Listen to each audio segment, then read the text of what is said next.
สบายดีพี่น้องพ้องป่ายลาวไทยและก็ต่างประเทศมื้อนี้ก็ได้โอกาสดีเนาะเนี่ยมาเลาะแคมป์คลองพี่น้องเนาะสุดท้ายบรรยากาศแคมป์คลองหรือว่าสภาพแม่น้ำคลองขึ้นได้สำได้แล้วพี่น้องเนาะปัจจุบันในน้ำคลองก็น้ำขุ่นๆพี่น้องเนาะเพราะว่ายามฝนเป็นน้ำก็จะเป็นน้ำขึ้นเนาะขึ้นน้ำขุ่นทั้งน้ำขึ้นทั้งขุ่นเนาะพี่น้องมีใบใหม่มีสลามสลีมไหลสลักเข้ามาเนาะลงมาแต่เทิงเนื่องจากว่าน้ำขึ้นเนาะน้ำขึ้นแล้วไปพัดเอาต้นไม้ใบหญ้าที่อยู่ในแคมป์ฝั่งไหลลงเนาะจึงเฮ็ดให้มีน้ำขุ่นและก็น้ำกกงาใหม่ไหลมาเนาะบรรยากาศแคมป์คลองตอนนี้ก็ขาดไปที่คนสร้างใหม่พี่น้องเนาะสร้างมาแต่หุ่นตัวนี้เป็นปูลานให้คนย่างหรือว่าขี่รถจักรบริเวณห้องหมอสวรรค์เขตเนาะจุดห้องหมอโอ้ขักเลยเช็ดที่เถือนแบบอยู่ใกล้พี่น้องอยู่ใกล้ในสิมะยางทุกวันเนาะนี่ขักดีไปยางไปเราลุกต้องเข้าลุกพี่น้อง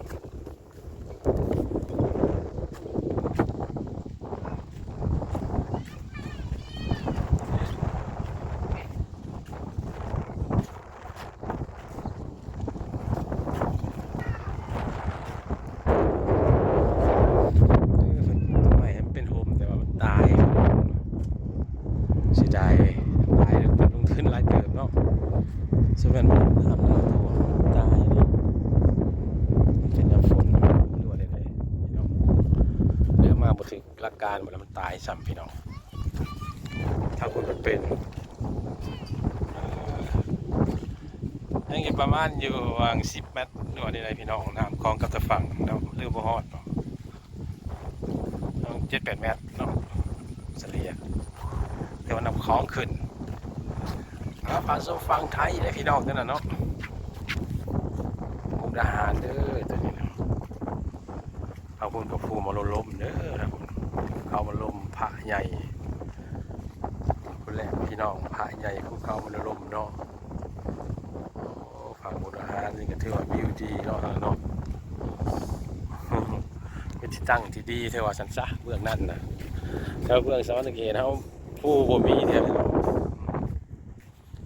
เที่ยวฟังมุกได้อยู่และมีวิวสวยดี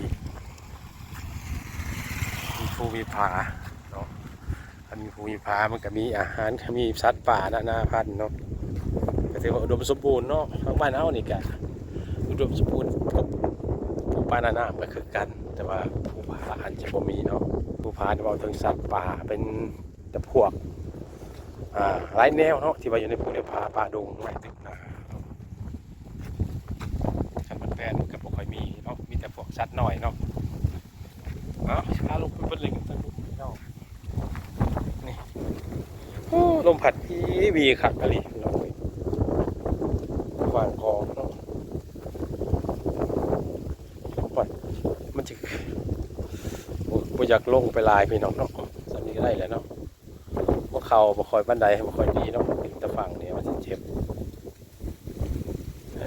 สวยงามดีเลยน้ำปลาปัวเนาะพี่น้องเนาะน้ำฟองเนาะ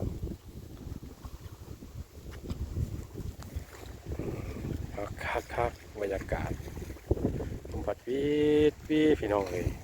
เนาะอันนี้ลงมาลงไปเบิ่งจังหวัดเนาะตั้งออกกำลังกายสันพี่น้องเลย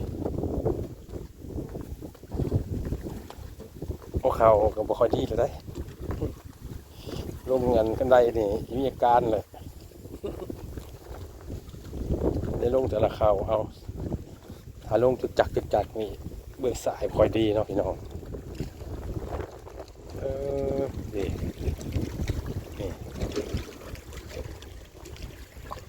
ใช้ทีนน้ำมีอันนั้นเนาะพี่น้องกี่ฝุ่นกี่เหงื่อนี่ดิมันเป็นจังซี่เนาะพี่น้องเนาะแล้วเวลาน้ำขึ้นมันก็ตีเอาตัวนี้ไหลไปเนาะ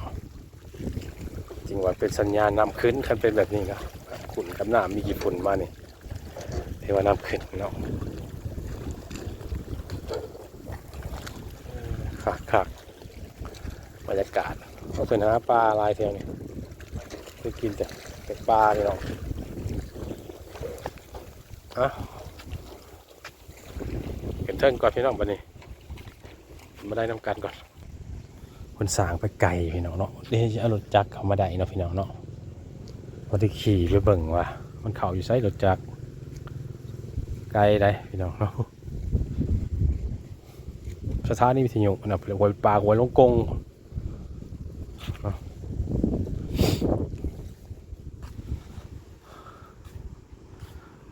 คักแล้ว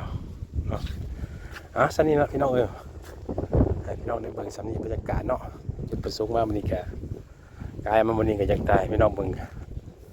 สภาพน้ำคลองแหละเนาะเอาจบคลิปไปเพื่อนสวัสดีก่อนนะพี่น้องเด้อที่ว่าน้ำคลองก็ขึ้นเนาะพบกันใหม่ในคลิปหน้าสวัสดี